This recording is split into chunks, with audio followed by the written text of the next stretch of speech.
Right, right at 5 o'clock, it looks like we're ready to go live. Surprising, considering we were just having tech. Right? Amazing. Done, I redirected. see a pop-up that says it is now live streaming on YouTube. Wonderful. We're good to go, So brother. let me set up a recording here.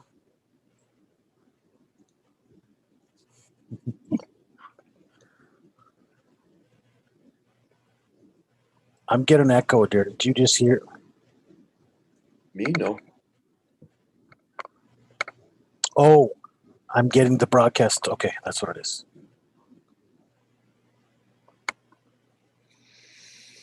Are we still live? We are still live. So let me record. Welcome, ladies and gentlemen. This is the first official live recording of Life Empowered. I'm your host and facilitator here in Live and Love Life, RJ Horner.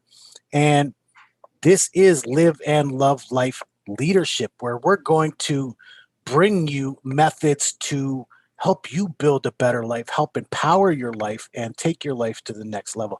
And my next guest wants to do just that. There's alignment and synergy in our businesses, and his brand is Live More. Live More. You can find him at live-more.ca. My guest is Jonathan Tarrant. Jonathan, thank you for joining me live today. My pleasure, brother. My pleasure. It's exciting. Absolutely. As I mentioned, this is the first official recording of Life Empowered. So thank you for joining me on that. As I said, this kind of came about because I committed to doing these, and the topic came up of vulnerability. And I thought, wow, we need to have a discussion on that. So we're going to talk about life and life's journey, and we're going to talk about vulnerability. In fact, I'm hoping you're going to get vulnerable with us as we walk through that journey. Perhaps. So You never tell know. people a little bit more about yourself first and what you're doing, what you're working on, maybe a little bit more about Live More. So a little bit more about myself. I am a men's self-discovery coach. I founded, I created Live More as a foundation, really, as it was an inspiration that came to me for like a brand, for an entity that I could, change the world with. It's a vehicle through which I intend to change the face of personal development. I feel like there's some big holes. Like, the personal development industry has been around for a while, and I feel as though up until this point, it all, to generalize, it all kind of looks the same. You get, for the most part, you do get a relatively surface level kind of insight and instruction and mentorship with the books and the coaches and the various things. There's a lot of powerful stuff out there for sure, but a lot of it doesn't go far enough. You get your high, and you go off into the world excited, and then a month later it's all kind of worn off and you're back to normal. And I want to create something that lives with you. Create something that has a broad base of really deep resources and teachings, and also is, in and of itself, is a lifestyle, right? Something that you can carry with you, something you can wear, something that is cool, stylish, and constantly kind of with you, constantly reminding you and keeping the feeling going and inspiring you on a daily basis to continue doing the work. So that's what Live More, was the inspiration that I had around Live More. And in the process of building that, as I mentioned, I've transformed myself into a men's self-discovery coach. I've started a podcast. I've created an online course. I've written books. I've done quite a lot. I've done a lot of public speaking, more so now in the Zoom internet realm. But yeah, the last 4 years have been busy for me. So you decided to get into the personal development field. Was that your own personal initiative? Did you want to grow for yourself at a certain point in time? Is Absolutely. Absolutely. that what began this journey? What began what began the journey that we see today, uh, was a awful and massive emotional collapse that I created for myself and had to get through. You know, I've spent the first half of my life in a lot of emotional conflict, a lot of pain, a lot of not knowing who I was, or what who I was supposed to be, or what life was really all about. I achieved a lot of great things in my life. I basically managed, in spite of myself, almost in spite of what I may or in spite of what I learned or didn't learn from my parents, in spite of what um, the shortcomings that I may have had. I still managed to achieve a really good life. I had a very nice house. I had a solid job. I had a wife that loved me to bits. I created a family. Like, I had everything I thought that I was supposed to want, and I was still miserable. And I still didn't have nearly enough tools to deal with the the challenges that life can throw at you. And can I ask for a second, what age was this at? You found that realization? Which realization? Just that you couldn't manage, or not, you're having a hard time managing. You should be a man who can manage this and get things done, but just you're struggling with it. When did you really realize you're going through this? Well, I finally admitted it to myself and allowed myself to acknowledge it after my breakdown.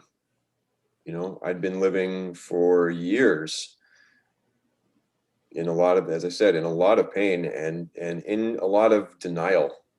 I created all sorts of vicious cycles for myself.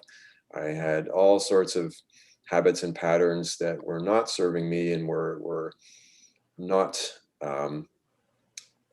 allowing me to grow, and were slowly and increasingly hurting myself and my family. And I was in denial of it all. And for a number of reasons, I had a huge lack of self-worth, lack of confidence. Um, yeah, I What about spent. support? Did you have support at the time, other than your family? I mean, we have our wives. We have our best friend, our spouse. But I mean, did you have others, male support out there? Very little. I really didn't have any significant male support, and particularly because I was basically not prepared to really speak up and really ask for what I needed. I had shut everyone out. That's how I grew up. That's how I figured out how to deal with stresses. That's how that became my go-to behavior, was to shut down and to close the door. Right. So yes, I had a wife that I could have talked to, and she would have done everything possible to help me, but I didn't. Right. Because I didn't know how to talk about it, and because at the time I felt that I would be burdening her, with my problems. Right. Yeah, I had, absolutely. I had guy friends that I could talk to. I had, a very few number of guy friends, but still they were there. I could have gone to them, but again, didn't know how to really have that conversation. Um, yeah. So I boxed myself in. Absolutely. And the reason I get at that is because I come from the same place. I mean, at 35 years old, I pretty much had my breakdown, you know what I mean?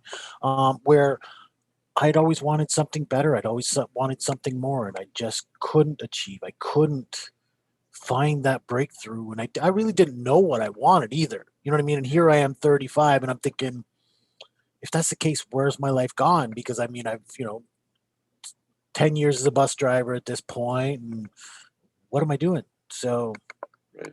went through some struggles myself, and didn't have my wife there at that point because that was part of the struggle. We couldn't talk. We couldn't communicate.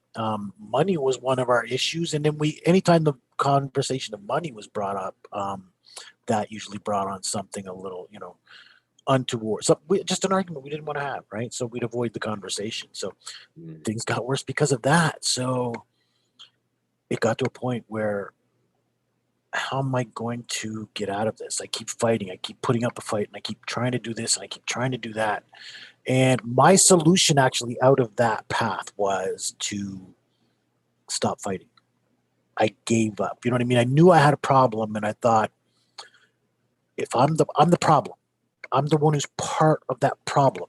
I'm not going to allow myself to be in that problem. I'm not going to get engaged. So when the arguments stop, it's just like, okay, fine. If that's the way it's got to go, fine. Mm. And we stopped having arguments. Which is It probably didn't help the situation. I will say it didn't help the situation, but I stopped being there to create a confrontation. You know what I mean? So there was no more confrontation. It did create a little bit more of a peaceful environment, okay. but I eventually had to let my wife go. You know what I mean? It Right. got to again, we had another argument, or we are about to have another argument. Again, I said, you know what? I'm not doing this. I said, I am going to seek counseling. I'm going to seek help. I Mm. said, but I said, we can't continue to do this. We can't talk. We can't, because we argue. So that was that. And I said, you need to go. You need to figure out if you still love me. Like, we still lived in the same house, Yeah. but we were officially separated at that point because I had to let my wife go in order to get my wife back. Oh, I see. You know what I mean? So thankfully, we're still together and we're stronger than ever. But I mean, I had to go through that struggle, and I had to go through it and, like you say, aware or acknowledge that it was me and my problem. You know what I mean? I'm the one who can alter this or change it somehow. So I grew out of that. You know what I mean? And Yeah. that was my journey on personal development. That was what started me on my journey. Right on. Yeah. So So do you still, when you say it was you and it was your problem, do you still see it uh, that, like, exclusively mm, that way? Because no, certainly, no, no, no, you know, no, no. take Certainly, speaking oh of, no, certainly my wife and I have grown. Communication has certainly opened up a lot since then. right. We speak to each other totally differently. Like, at the time, we were totally hostile to one another because we were, I guess, upset that we would question each other, Mm. right? Like, maybe there's not enough money coming in. That's a fact. Yeah. We're just struggling with money, but maybe there's an accusation to each other, and where's the money coming from, and where's the money going, and why are we not keeping control of, you know what I mean? So Oh, yeah. offense. So we started to get upset with each other and talk differently to each other, so almost like with a disrespectful tone. Yeah. And so, no, communication has come a long way. And we have motivational sayings and things like that to help, as you can see by the stuff behind me. But even in my wife's closet, it said, be awesome today. You know what I mean? So, again, we've come a long way I'm the personal development geek. Mm. My wife embraces it, I guess, through me. Okay. Yeah. So that's our journey on personal development. And that's the reason I wanted to start having these conversations, because there's so much valuable guidance just in the struggles that we've gone through, Oh, yeah. right? I mean, you began your journey by realizing you just weren't producing enough, right? You just weren't going where you wanted to go. Yeah. Well, And I just wasn't happy at all. and on top of that, I felt that I had no right to be unhappy, because look at all this, fabulous life that Sure. I have, Yeah. right? The mindset at the time was, I've got so much more than so many people, right? I've got so much to be grateful for. What business do I have being unhappy, right? But it's when you're disconnected from your heart, when you don't really know who you are, when you haven't sort of settled into yourself and grounded, when you have no peace of mind within yourself, then nothing else is going to work, right? It doesn't matter how much money you've got, or how many cars, or how beautiful your wife is. If you're a mess inside, if you haven't stood up and faced what's going on inside of you, and begun to sort that out, right? Then that's going to be your story, and it projects outwards. It reflects on everything. So, Absolutely. This is why I can tell you're a men's coach, because you mentioned two things. First of all, we as men, we don't acknowledge that we have a problem. We don't. We're tough. We're able to manage. We go on. Suck mm, it up, Buttercup. You know what I mean? exactly. Move on. So we don't acknowledge we have a problem. And then even if we did, we knew our problem. We're just not going to go out there and ask somebody for help with it, and try to get somebody else involved or help us out with our problems, right? So Mhm. what do we Yeah. do there? How do we get over that, like as men? Because there's an honor thing, right? If I have to go ask somebody, first of all, I'm a man, I can't have these problems. And then if I Well, did, how do I ask somebody? There's just too much pride there, right? well, exactly. But that is only because that's what we've been trained to do. From the day we're born, we're saturated with that kind of perspective. That's what our fathers grew up with, and their fathers before them, right? And like, older generations had it worse, because they were less likely even to talk about it, as compared to, say, you and I. So we get it from our fathers. We get it from advertising. We get it from all the various sorts of media and everything around us. Everything we see, by and large, is pushing this masculine ideal, right? The stoic, the guy who's got his shit together, the guy who, as you said, is tough. He never cries, right? Because that would not be cool. And you keep it together, and you just, whatever comes your way, you just manage it, and you tough it out, right? And we do that to each other. So your question is, how do we free ourselves? How do we get out of this pattern? Is by men like us having conversations like this. you know More and more dudes have to make it okay to have these conversations. I believe that's really all it takes, is just more and more open, wholehearted conversations, with honesty and vulnerability, right? We all, what's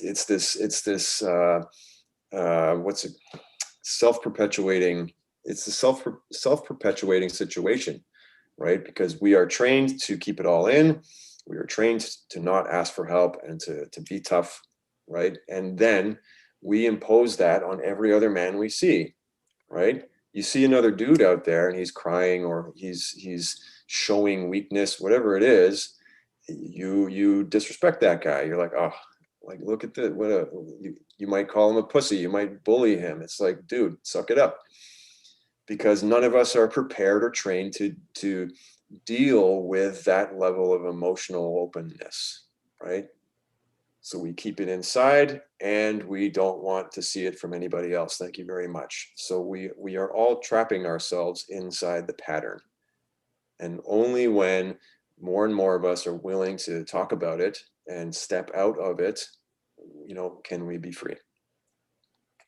Absolutely. I know as a youth, as a young adult, I bottled everything up because again, you have to keep it inside. So I bottled everything up. Every, struggle I was going through with my friends, every disagreement, you blow it off and but it gets tougher and stronger and harder to hold inside and eventually I'd blow a lot. I'd blow a gasket a lot. Mm, And that was that emotion again, like a pressure tank. You know what I mean? The PSI gets to a certain point, it has to blow off, right? yeah. It doesn't matter. That's the same thing as a man. You know what? When you start to build up that frustration, it gets up and it gets higher, and all of a sudden, it needs to blow, just like Fred Flintstone, right? Right out the ears. Sure. So I was like that, Yeah. and I remember I had a girlfriend who she had taught me how to let out the emotions, like all emotions, because again, not only was I controlling those little things, but I was controlling all emotions because I can't cry, I can't, you know, get angry at people. I can't let these little things affect me. So I was blocking all emotions. So Mm, I had to learn how to have emotions, even to enjoy and laugh and have a good time. I couldn't do these things. And so this girlfriend taught me, because I mean, I couldn't love, obviously, not even myself, but she absolutely. taught me how to let those emotions loose. Now that was I'm grateful for her because without that, I would not be able to be so expressive today. Mm, Right? I'm an open book pretty much today because I'm able to accept that these are the emotions we have and they're okay to experience and categorize them as you move along, right? So sure. I'm grateful for that because it allowed me to embrace my emotions and learn to grow with them, which Abs- up into young adulthood wasn't a possibility. No. And I think we need to teach our men how to do that, right? Absolutely. Yeah, we do. And for me, even the more powerful aspect of the conversation and the teaching, grown up men how to feel and process their emotions is the cascading effect into younger generations, right? Get a man to embrace his heart and soul, get a man into a position where he just feels so good and confident within himself that he doesn't need to put up the walls and he doesn't need to care about what other people might think. He's good. He's solid. He knows who he is and he can just be himself in all of that, emotional complexity. He's going to teach that to his son, right? His son's going to grow up in that kind of an environment, and then that man will then teach it to his son. Like it's 2 or 3 generations. We're free. We're good. We should be absolutely. We've changed the outlook of racism because again, we acknowledged it. We've done things to act differently or behave differently. So, and we're teaching our kids differently. Hmm. Um, 2 generations later, we have a different environment. Yes, it's not gone, unfortunately, Well, not at all. but I think working on that, you know what I mean, will change that. And same thing with opening up our emotions. It's the same thing with allowing ourselves to express our thoughts and our feelings and acknowledge that we have a problem or we have something hurting us and how do we deal with that, right? Yeah, absolutely. And yeah, it's a huge change, really. It can be very it can be a daunting proposition to actually feel that much. That was my experience, at least. Like growing up and spending so many years in a place of suppression and um, in a place of really not understanding my feelings. I'm a guy who has a very large, deep heart. I am empathic. I am compassionate. I want to say I'm like an emotional explosion, you know, And that I would never have described myself that way before, because I learned to shut it all down as a way of dealing with life, as a way of, surviving my childhood, whatever you want to say about it. Like, what I learned was to shut it all down, and to keep that closed, because maybe it's just too painful otherwise. And then to be on the other side of that, after my breakdown, and after um, realizing the what I'd been missing all my life up to that point, right? It was very challenging to allow myself to experience the depth and the range of my emotions. They're very powerful, and it takes some practice to be able to embrace them for what they are, experience them in the moment that they are occurring, and then let them go, right? And that's the key for me, is the letting go.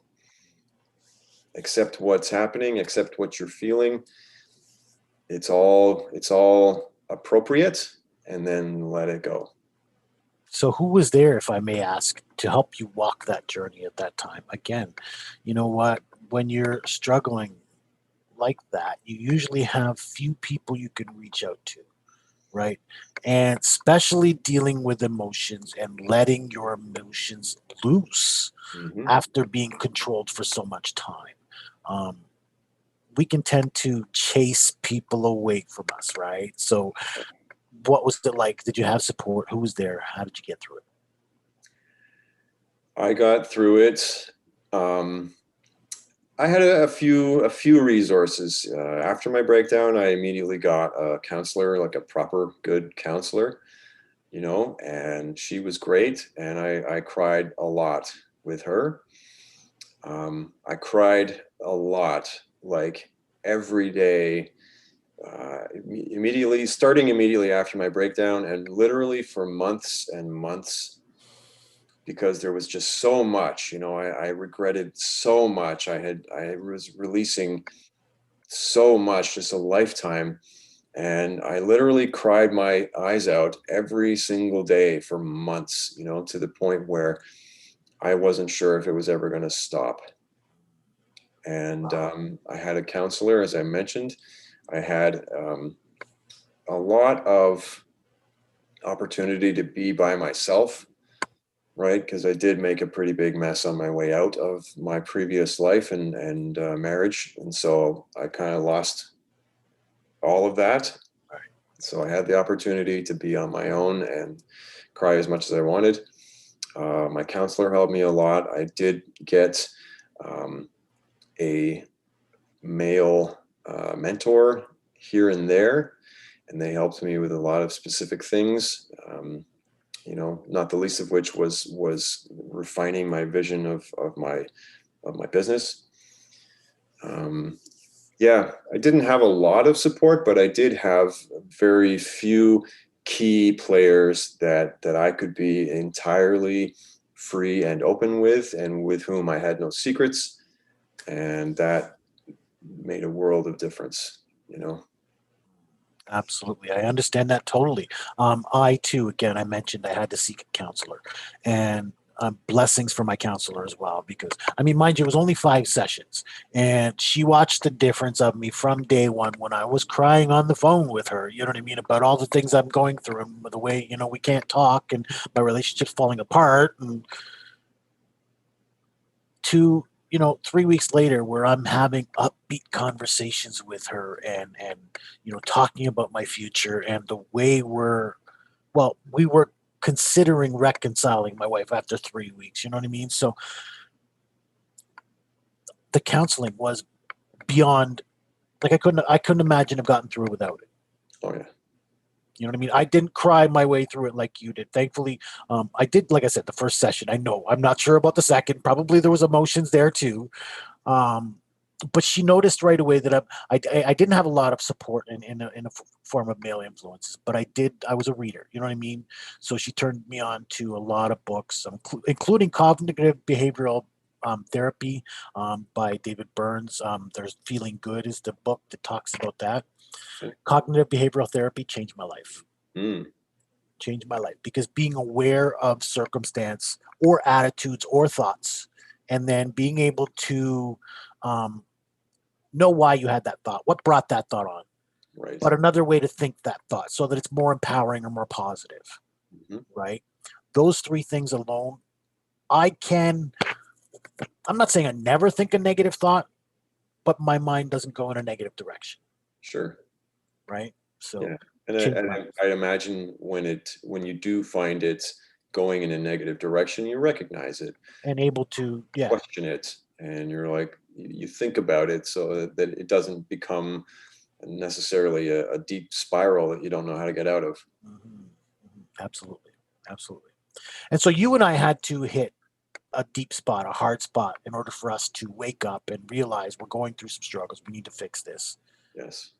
And that's what a lot of people do. They hit a hard spot. Whatever that may be, drunk driving, or something more severe, the cheating on the wife or the absolute loss of, life and family. Anything could happen to bring somebody to that spot. Hmm. And then but how do we get people before? Because I would love to, again, like you, make people have that better life. But how do we get to them before they get there? How do we open their eyes to say, look, you're, and this is why we do what we do. Yeah. How do we get them to that point to open their eyes before they go through the struggle? That's a great question, and it's something that I do spend quite a bit of time considering, Mhm. and I'm still not entirely sure of the answer. Right. You can't force people to open their eyes. You can't, you know, you can lead them to water, but you can't make them drink. Like, what we can do is be as out to be as open and be as a parent, be as visible as possible with our conversations and with our stories, you know, create an environment that clearly illustrates that it's okay to acknowledge your individual struggle. It's okay because, we're all going through it, right? For again, to use myself as an example, and I think it's pretty common. It's like when we're going through something, we tend to imagine that we're somehow unique, right? Like, I can't talk about this because no one else will get it. Why does this always happen to me? Why does it always happen to me? Yeah, why am I the one who has to deal with this? Well, and that's adding a layer of shame and confusion on top of what else you may be dealing with, and it's brutal. And I think that if we can, day by day, make it abundantly apparent that most men have similar struggles at some point in their lives, and that the power of simple conversation Yes. is beyond belief, you Yes. know? And that's exactly what it is. That's why we have those counselors. That's why this show exists, because it's the conversation. If we can have the conversation with a friend, Hmm. great. If that helps us, download. But if you have to go to a little further and talk to a counselor, it's about the conversation. It really is just about downloading the information. And once it's off your chest, Yeah. you tend to feel a little bit more at ease about it, right? And you can usually find a solution out of your problems by talking them out too. Yeah, absolutely. As you said, just simply getting it out, it makes it allows you to feel lighter, and in that light, something that helped me tremendously get through my darkest time was journaling. Yes. you know it's certainly like, it's not as good as a conversation with someone who will actually listen to you, because journaling is it doesn't go anywhere. It still provides relief. It's still an amazing habit, And I highly recommend it. I journaled the shit out of everything that I went through for for weeks and weeks and weeks and weeks and weeks. It helped me a lot, simply by virtue of getting it out of my head, getting it off of my chest and onto, a piece of paper or onto the notes on my phone. It relieves me of it, right? And also, like with journaling, nobody's with journaling, you're allowed to say whatever you want, and nobody's sitting there waiting for their turn to talk, right? That was a thought that I was having while you were talking about the power of the conversation. It's like it's it's vitally important to seek the real conversation, the deep conversation, and take the chance at opening yourself up a little bit and see how it goes, and maybe then open up a little more. But in that, part of that is that you really want to find somebody who will actually listen to you, right? So often, I mean, so many of the friends and acquaintances that I used to have were simply waiting for their turn to talk, right? When I would speak, and I think that's pretty normal, right? In our society, it's like we just want to we listen, right?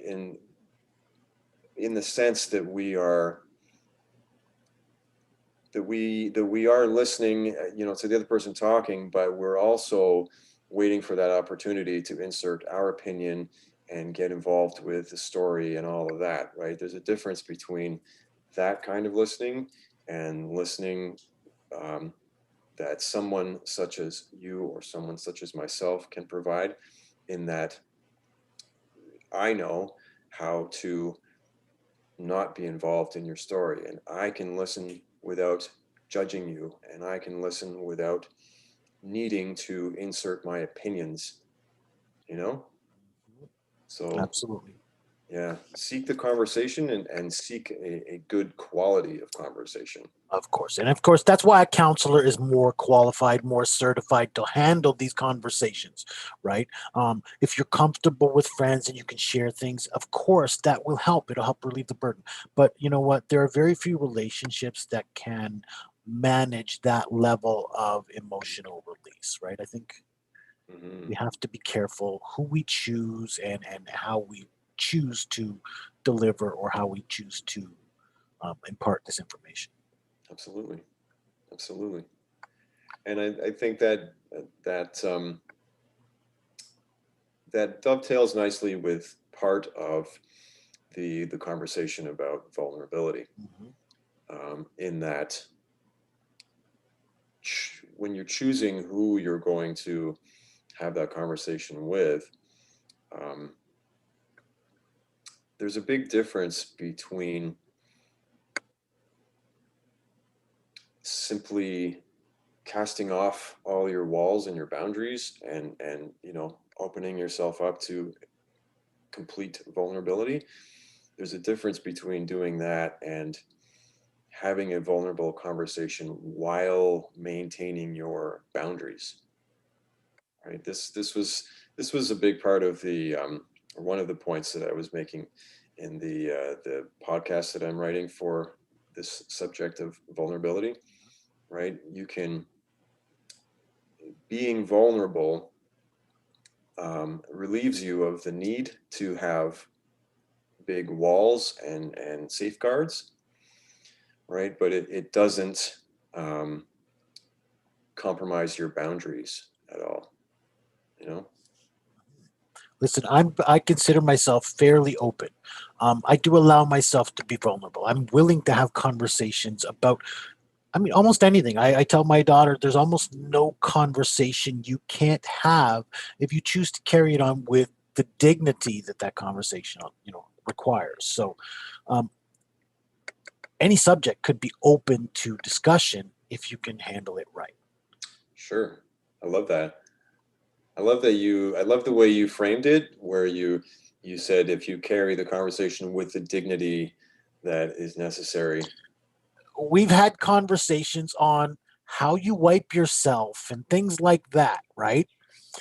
But again, now my wife was not exactly enthusiastic about the topic of conversation, Sure. but we were talking about it in such a way that, look, it was an instructional conversation, one that most people do not have with their kids, Yeah. right?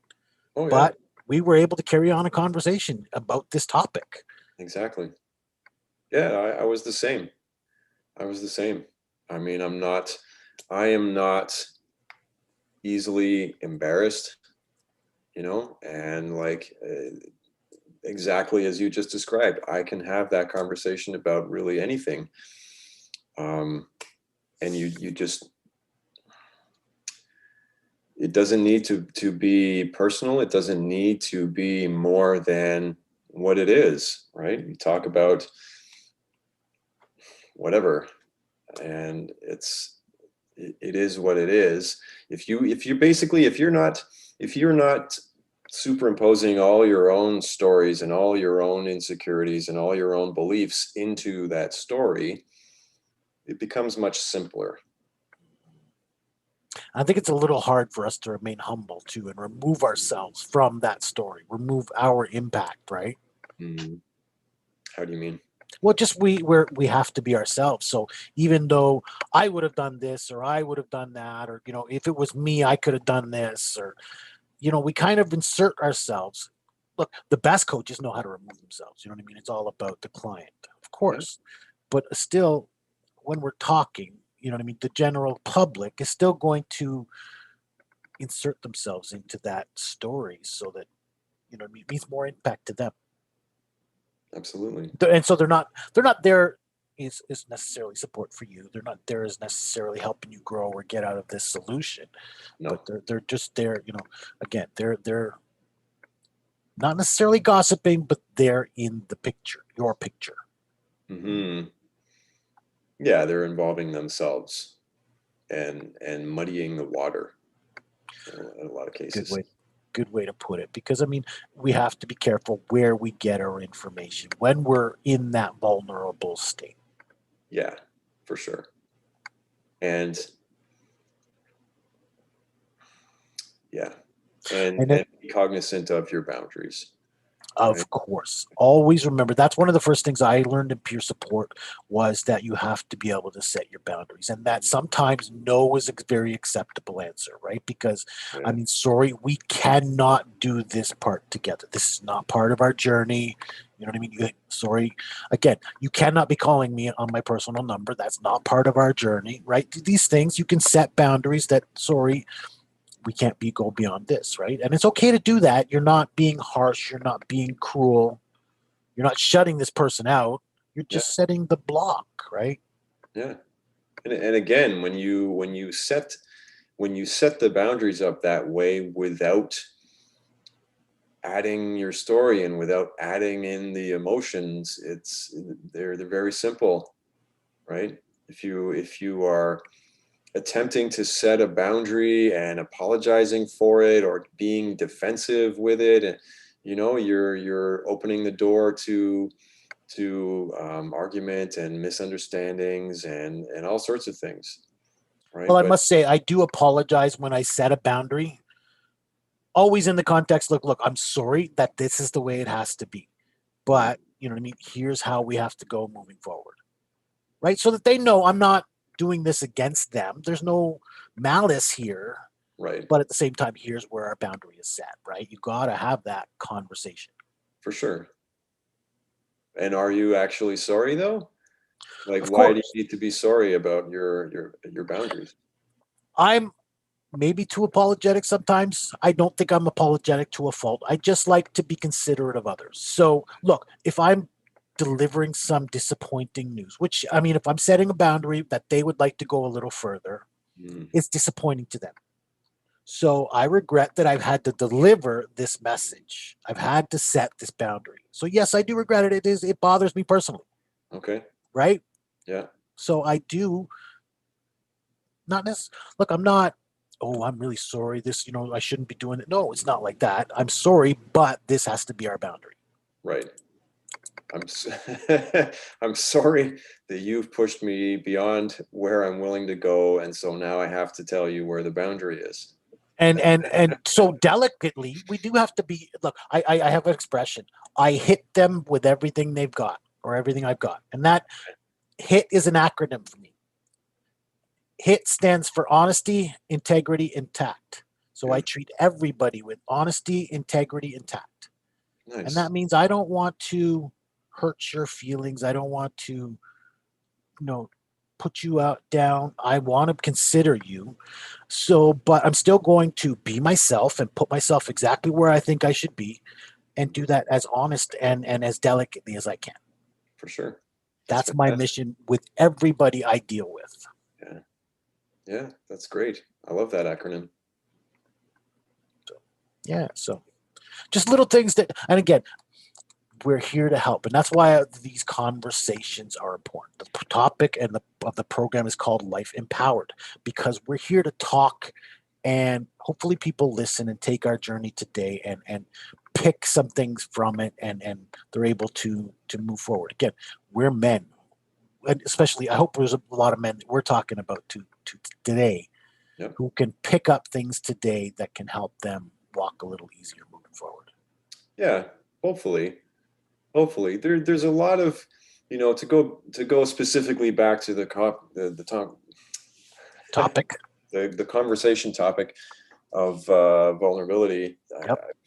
There's definitely a lot of misinterpretation and overlap when you use the word vulnerability, because certainly to be, to use the definition of the word, to be vulnerable is to be open to attack, is to have some sort of critical weakness that can be exploited, right? And of course, nobody wants that. Like, nobody wants that. And then when you start talking about vulnerability, that's what people generally visualize, right? But specifically, when you get into emotional vulnerability, that for me is a different story, which has different parameters, right? And so, like, I would love to be able to accomplish that distinction between the two kinds of vulnerability, or those two kinds of vulnerability, in our conversation today. Because even just the conversation I started the other day brought up a lot of that sort of reaction, right? You talk about vulnerability with men, and they're like, "Oh, no, thank you." That means that I'm too open, and that I can be cut down. That's not what it's about. That's why I wanted to talk about the boundaries as well, because it's not about leaving yourself wide open to attack. It's finding that emotional vulnerability for yourself is like one of the bravest things that you can do. It's showing up, it's being seen, it's actually stepping into the arena of life, even though you don't have any control over what can happen, right? It's carrying yourself with dignity, with confidence, and knowing that you'll be fine no matter what. You can afford to be seen, you can afford to share details of yourself, you can afford to be open, because at the end of the day, you know that you are still safe, and you are still going to be just fine, right? And the power of the connection that you may make with a new person is it is the reward that is far more far beyond the worth of the risk. That was an awkward statement. You know what I mean? The reward is far greater than the risk when you're talking about emotional vulnerability. Yeah, we have to put ourselves out there, right? There's that story about the guy in the bubble. You know what I mean? Lived his life in a bubble, and Mm, did he ever really live? You know what I mean? Did he experience anything? No, right? Because he never let himself out. He never. got out there, touched or felt anything. So Yeah. absolutely, we have to let ourselves loose and experience. Hmm. And one of the things I think that prevents us is failure, right? We don't want to fail. We want to get everything right, Yeah. right? We always want to do it right and never get it wrong. But I mean, that's not living, right? We have to F Yeah. it up once in a while to get it right next That's time. it. That's it. And in reality, you're going to F it up more frequently than anything else. So, Truthfully. And, embrace and, and that. and if I can just lead to the analogy, look, professional baseball players, Mm, they have an average of 339, and this is considered high. You know what I mean? That's just over 30%. And that's considered high end. They get millions of dollars to get that kind of an average to perform. right? Yeah. I'd like to get millions of dollars for screwing up that frequently. Listen, I'm a bus driver. I cannot screw up 66% of the time. Yeah. Imagine, imagine if you just did that like on one day. No, Yeah. sir. So, but that's exactly my point, though, is that, you know what? It's okay to get it wrong because you learn from the experience. You move forward, right? Yeah, yeah. Absolutely. And that's part of vulnerability too, is letting ourselves to experience that and okay, so I got it wrong today, but what did I pick up? What did I learn? Hmm. How can I do it differently tomorrow if I have to do it? Yeah, exactly. And you are able to do that because the when you find that love for yourself and that connection with yourself, it doesn't matter anymore that you screwed up. You accept that as part of life, and it doesn't chip away at your walls, right? when Yes. you're when you're when you're dependent on your walls, you become very fragile behind them, because you've built up this facade, and it's very powerful, but you get more and more frail the more time you spend behind those walls, right? When you're able to be okay with yourself in a wholehearted sense, life is on. You can make mistakes, you can make a mess, you can fall on your face, and it's like, well, yeah, that happened. What are we going to do tomorrow? I'm still fine, thank you, I learned something. you know Absolutely. We're one of the few species on the planet who can look, smack our face today and realize I'm not going to hit that again tomorrow. Right? Mhm. We can still wake up to tomorrow, and it doesn't matter what happened yesterday. It's a brand new day. We can get it right today. Yeah. Right? We're one of the few people who can get through like that. So knowing that should provide just that little bit of relief in order to allow ourselves to open up just a little to possibility, to potential. Yeah, hopefully. Because I think the potential is where, like, vulnerability, like, they're almost intertwined, right? We can't experience our potential if we're too closed, we're too locked in, we don't allow ourselves to be vulnerable. Exactly. Yeah, fully agree. Fully agree. Actually experiencing life requires some level of vulnerability, and then again, like the reward will be beyond belief, right? I have made so many incredible, beautiful, inspiring connections with people since I had my breakdown and decided to drop the walls. Since I decided to just throw away the beliefs and the poor self-image and all of that crap that I'd been hiding behind, that had been confining me. And I decided to let the real me come out and do the talking, and it's changed my life. It's really changed my life. I've made lifelong friendships, and I've gotten to know people in ways that I absolutely never would have experienced before. Right. Yep. And when you let yourself out like that, you get so many more, not necessarily connections, but opportunities to shine. You just, again, you're you're connecting, you're having these conversations, and you're just making a difference. When you get to this state, it just changes the way you vibrate, the way you bring yourself to people. I Hmm. think. Yeah, absolutely. And in return, those people are inspired to be more open with you, Yes. right? Because Yes. it's a breath of fresh air, right? You know right away when you actually see the real person, right? When you meet a person, you can tell when they're being fully genuine with you, and it's like, oh wow, that's amazing. And you want that, you want to be a part of that, and it inspires you to be more open yourself. Right. And I mean, mind you, people are hearing this from you and I who have gone through this journey. We've experienced this. Now, I don't know about you, but my journey from the time I allowed my emotions forward till now has been, we're talking like 17 years. You know what I mean? From the very first time I experienced that, let all my emotions loose. That wasn't that breakdown with my wife. That was just, the day I let my emotions loose.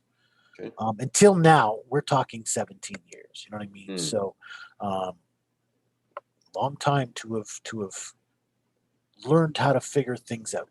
Right? That's what I'm getting at. yeah. So, people who are just starting, like, how can we get them to let that barrier?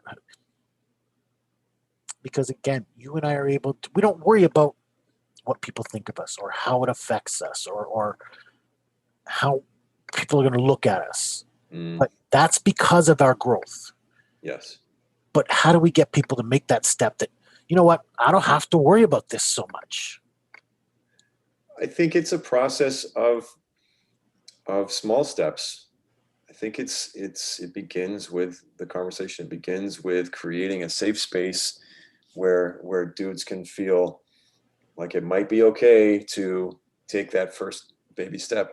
I used to want some massive simple fix. You know, I used to wish that there was some sort of a switch that could just like make the transition instantly, but it Right? We doesn't. all do. Yeah, it doesn't work like that. You And so it gotta. is a process. It might take years, right? It might. I think. Well, Well, it might it is take a years to lifetime get process. there, right? Like it's just, I don't want people to expect that, okay, tomorrow things are going to be better. No, what I'm thinking and feeling right now, though, is that while it is a lifetime journey, right? While I would argue that you'll never really get there because where is there anyway? It's a lifetime journey of continuous growth and expansion of your soul, right? So in that light, yeah, it's going to take the rest of your life. However, to use myself as an example, I changed almost in a week, right? By the time I got to my breakdown and completely fell apart, once I began the process of picking myself up and putting my pieces back together, I immediately began to change like very rapidly. My whole perspective shifted over the course of a week or probably less. My perception of time from that period of my life is really really out of whack because every day felt like a goddamn lifetime. So for myself, I spent 40 years building up to the point of breakdown and suppressing and holding everything in and fighting with myself and creating so much turmoil inside of myself and just emotional pain everywhere. When I fell apart and began my new journey, I was suddenly very open, right? Because of the dramatic nature of my breakdown, it put me in a place where I really felt like I had nothing left to lose. So what the hell was I holding on to all of this insecurity for anyway? Like, what the hell does it matter if someone judges me or doesn't like me? So I just decided in that moment to operate as myself, Absolutely. without the walls anymore, without the second guessing, without the filters, without all the bullshit that had never worked for me. It never helped me. And I finally realized that. And so part of the change can happen immediately and dramatically, and you know part of it's going to take the rest of your life. But it's the best, most worthwhile journey that you'll ever take, and you got to do it. Absolutely. Look, you know what? It's easy to make change, drastic change in traumatic or dramatic situations. Mm, We just, you know what? It's time. Now, not everybody comes through this well, right? Some people experience depression, some people experience suicide, yeah, so not everybody comes through this well. I will say that, and the more support we can offer people at that stage, the better. absolutely. But we can make change in drastic moments. We do. The thing is, how do we convince people to make that change? And I think the word change itself is going to allow that to happen. Because look, too many of us don't embrace change. We don't want things to change. We want it to be better. We just don't want it to be different tomorrow, right? We want to do the same thing, but we want it to be better. Yeah, But I'm going to tell you, look, change is inevitable. The clock goes round, the clouds move by. Those are not the same clouds tomorrow. Change is inevitable. yeah. And so if Change you is can constant. embrace change, right, if you can allow yourself to embrace that change, accept that something's going to be different. And this is what can be different. You can allow that change to happen and come into your life Yeah, slowly, but over time, things will slowly but gradually. surely. Yeah, slowly but surely, as a result of deciding that enough is enough, So right? you're a men's discovery coach, and so how do you get men there? How do you walk men through the journey? What do you do for them? Have you begun coaching? Are you an established coach? Let's go there first. I am still working on that, you know. I am too. So don't, So yeah, that there's nothing wrong with that. We're getting there. We're doing our part, right? yeah, I just want people out there to know what you do and how you can help through that journey. right. Well, the conversation is a big part of what I do, creating that safe space for guys to just be themselves is a big part of what I do. You know, illustrating that we are much, much stronger than we might ever imagine, and walking beside other men through their journey, right? As opposed to like pointing them in the direction or saying, giving them a book and saying, here, go do this. You know, I've been through the fire. I know what it feels like, and I know how I felt once I put the flames out and began to put myself back together. Right. So for me, the journey is one of awakening. The journey is one of um, recognizing the possibilities, the literally limitless possibilities of what you can become if you so choose, and walking with you along the way. Right, getting down in the hole with you and sitting with you and listening and saying, look, brother, I got you. We can, let me show you the way out of this hole, and we go together. That's exactly it. I'm glad you were our first guest because that's our mission here in Live and Love Life too. We are creating a platform. We're going to walk that journey with you. Again, this is just the start of our journey, but we're not above anybody else on this journey, No, right? I'm walking the same life you are. I'm trying to pay the bills. I'm trying to get home to spend time with my family. I'm trying to sit down with quality time, spend time with the kids. I would love to get outside and spend time with others, but you know, yeah, c'est la vie at this time. But you understand, we're all trying to live the same life. It doesn't matter who you are, you know, yeah, no one is above another. So let's walk the journey together. Absolutely. exactly. Yeah, not at all about being above or better than. It's not like that at all. I'm simply a few steps further along the journey than a lot of other people, And and somebody else, and you're further behind than others too. yeah, exactly. I'm way further behind like plenty of people, Right. but there's a momentum, right? It's like when you work with somebody who has at least done a few steps further than you can then walk those steps much more quickly, right? Something that you might take 10 years to figure out for yourself without any support, you might do it in 6 months if you're working with a guy that has already done it. Right. And that's and that's coaching, right? That's and one of the things again, change happens if you embrace change, but coaching is be about allowing yourself to be coached, to be open, to be vulnerable, to let them help you make change in your life. Yeah. Right. So that's what we're working for here. That's what you're working for, I know. Yep. That's right. That's So really what I wish I had in much greater abundance, when I was on my path towards my breakdown, right? I felt very isolated, very isolated. I felt very alone and really trapped myself in that feeling, you know, and there really wasn't any sort of obvious support that I was that spoke to me, you know. absolutely. You don't know where it is, I think, at that point, right? When I mean, AA exists, and there's some other options that maybe exist, but you really don't know what the options are. You don't hear about coaching prior to this, or you don't know exists.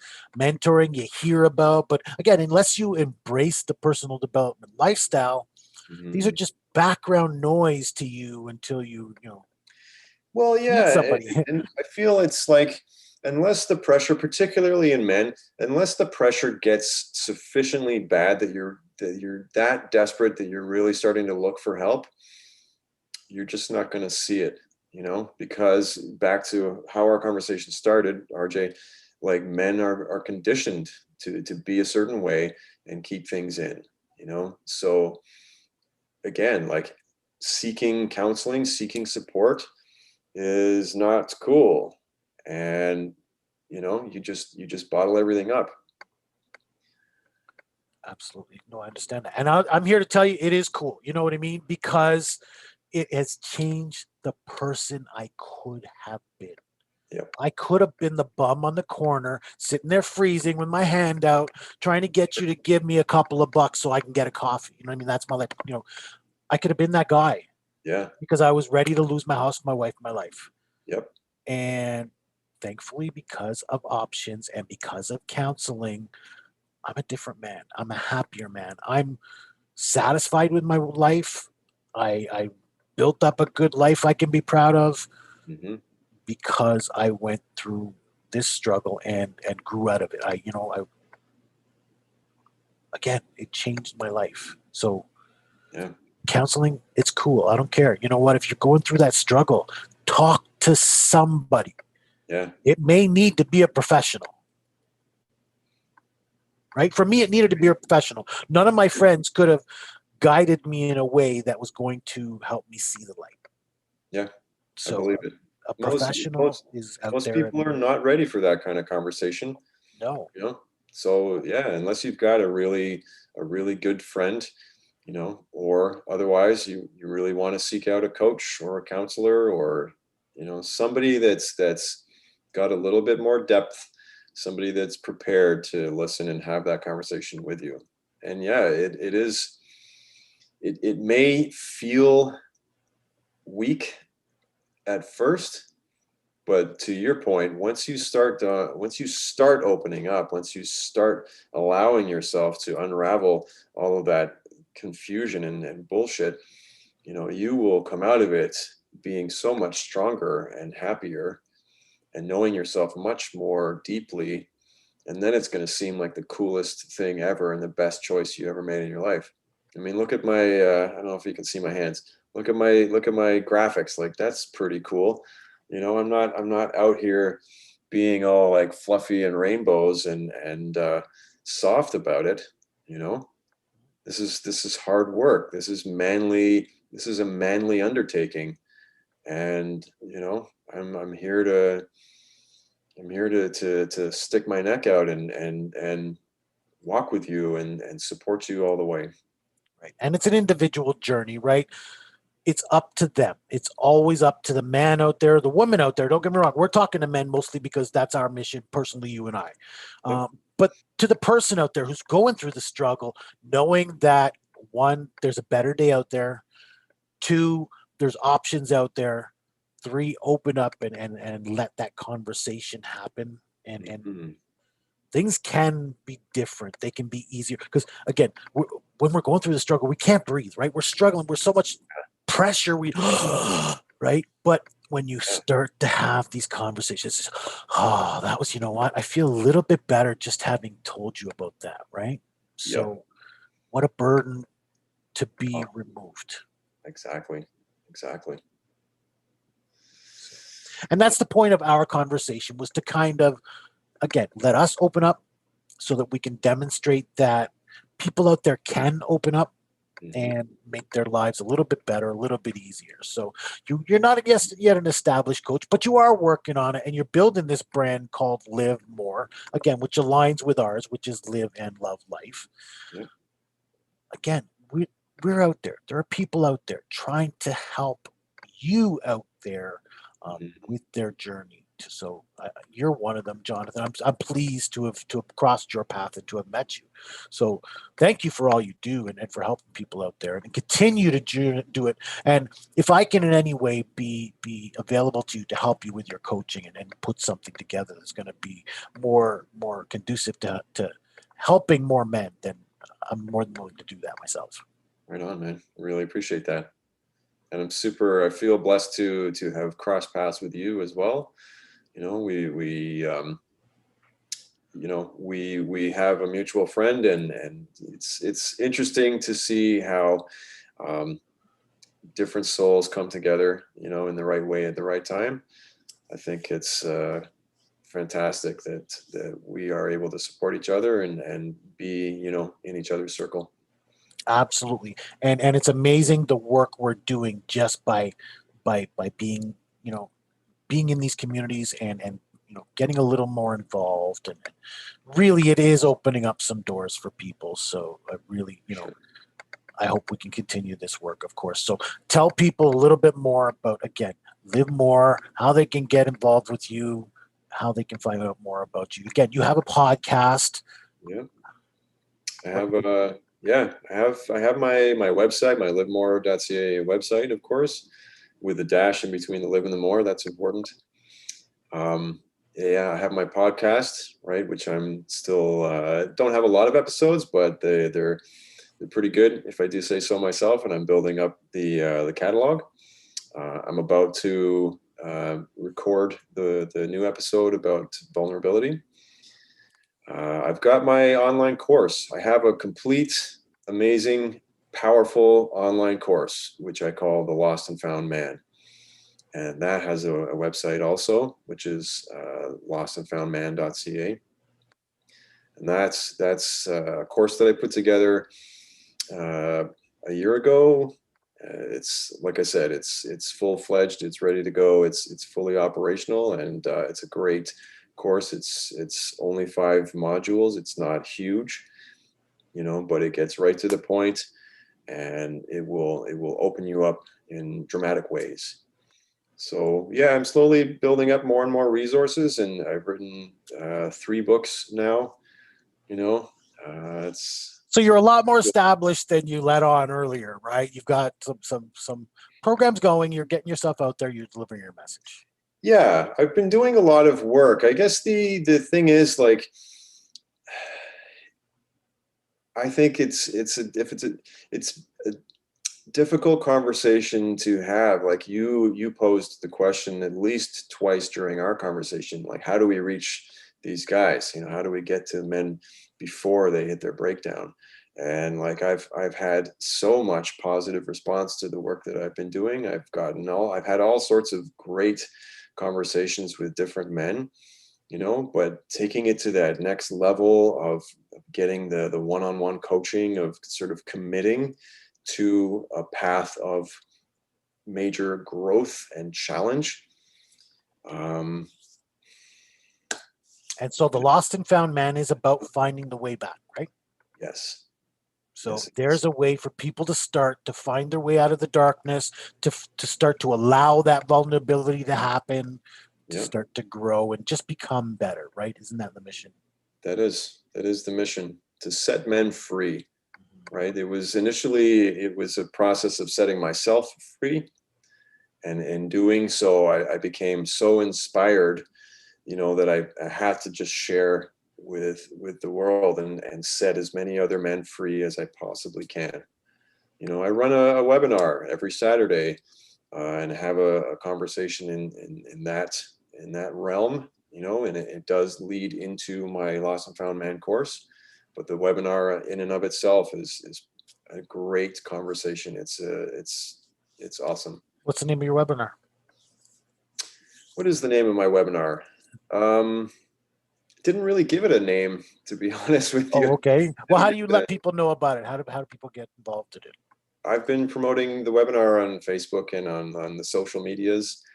It runs every Saturday at five And it's o'clock. just kind of like a join me Saturday type thing. Yeah, I've been calling it Self-Discovery Saturday. If Okay. it were to have a title, we will call it Self-Discovery Saturday. Great title. Great thing to go with. Thank you.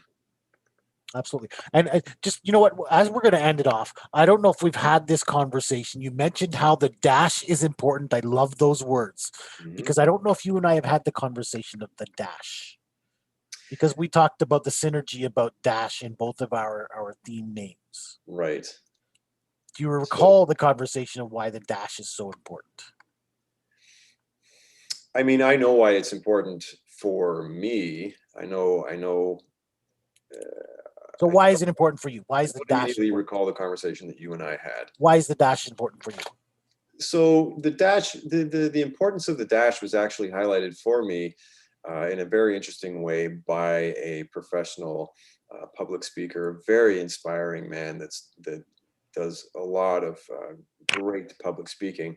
And a story that he told was about a person's gravestone, right? And this was a story, like, I'd already established Live More and the logo. I'd already made all of that before I ever heard this story, and it just the alliance of it, the resonance just struck me. So the story of the gravestone is just this. It's like, here lies so and so, right? Born at such a date, and then there's a dash, and then died on such a date. Right? That's the story of your life right there. You died, you were born, you died, and in between is the dash. Right. And that's where you did all your living. That little dash in between the two dates, right? That is it. That was the conversation. Okay. And I'm not sure if I had it with you, but that is exactly it. Yeah. The dash is where life happens, Right. right? And how much life 1990, did you actually cram into that little dash? right? And that's why the dash is so important. What do you do with that in between on your tombstone, right? Because Mhm. there's where it's important. There's where it meant something. Yeah. Yeah. So And that's all you get. It's at the end of the time, that's end of your all, time, it's a little dash. It might be fancy, it might be whatever it is, but man, it's pretty small, you know, and it's an opportunity for you to jam as much living into that little dash as you possibly can. because I mean, when people come to your graveside, if and when they do, that's what they're filling in is that dash, right? Yep, All those little memories between the time you started and the time you left them. that's right. So that's all you leave behind. So I'm glad we had that, we got that little bit in before. Is there anything you'd like to leave people with before we end our conversation today? Any thoughts, any wisdom that really people need to have out there? Just be open to the idea that you can be more. You can live more. It doesn't have to be, some cookie cutter lifestyle. You can be whoever you want to be, whatever moves you, you are not, in spite of what society may tell you, you are not required to be someone you're not. So Yes. be open to the change, be open to the adventure of life, be open to the possibility that you can do more, be more, live more. Yes, sir. Thank you for that. That is great advice. And allow yourself to be yourself, right? Whatever that may be. Mm-hmm. So, thank you, Jonathan. That's great advice. We've had a great conversation for today. Yeah. That's what it's been all about, really. Thank you, RJ. Oh, I've absolutely. loved this. It's been great. And that's what I want it to be, is just an open conversation to empower people to live a better life. So, Mm. absolutely. Yeah. So, I appreciate you, man. absolutely. I'm RJ Horner. You've just heard from Jonathan Tarrant of Live More. I'm RJ Horner, host and facilitator for Live and Love Life Leadership. You're listening to Life Empowered. I hope you've taken something from this today. Jonathan has given us a lot of wisdom. Please visit him for more at live-more.ca. And again, he's out there to help you make your journey a little better and a little easier. There are many out there like him and like myself and like our communities that are existing to try and help people grow and become better. So thank you for joining us on this Friday evening for Life Empowered. Until next time, I'm RJ Horner. Better days ahead.